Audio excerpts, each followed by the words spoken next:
I am Anupam Sharma, and this is skill test number 1 of React module, where we are given a task to make or create a simple drop-down component using React. As you can see, this is the problem statement, and this is how it should broadly look like. And this is the component I have made, and I have hosted on this on Netlify. And as you can see, when I am going to hover my mouse on select, it will show me the options yes or probably not, and on clicking on it, it will it will show yes on, and clicking on probably not, it will basically show the same. So this is my drop down.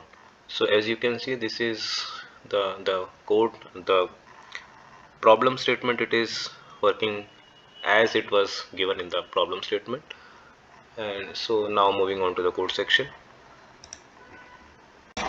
Welcome to the code section. Now this HTML index.html is basically a template for React app with styling and metadata. This index.css is basically styling for drop down button with specific colors and dimension. And index.js, in this code initializes a React root and uh, renders app component into the HTML element with root ID. And this app.js is basically React component app rendering a drop down. And now moving on to the main part, which is dropdown.js, which has basically all the main functions of the code. As you can see, these are all the state variables which tracks whether the drop down is active or not. This first thing.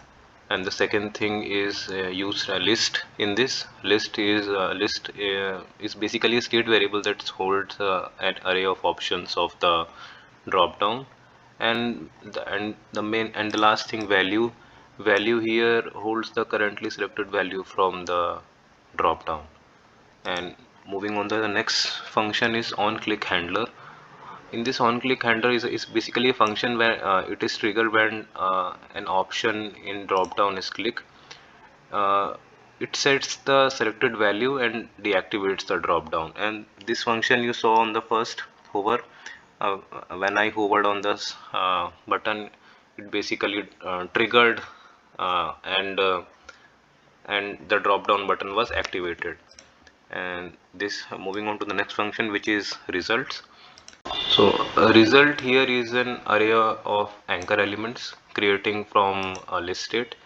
Each is I think a triggering on click handler button when clicked. And the last is this return statement. Here return statement renders React component representing React dropdown. Each is including title, selected value, button to be triggered in the dropdown, and the list of option that appear when the dropdown is active.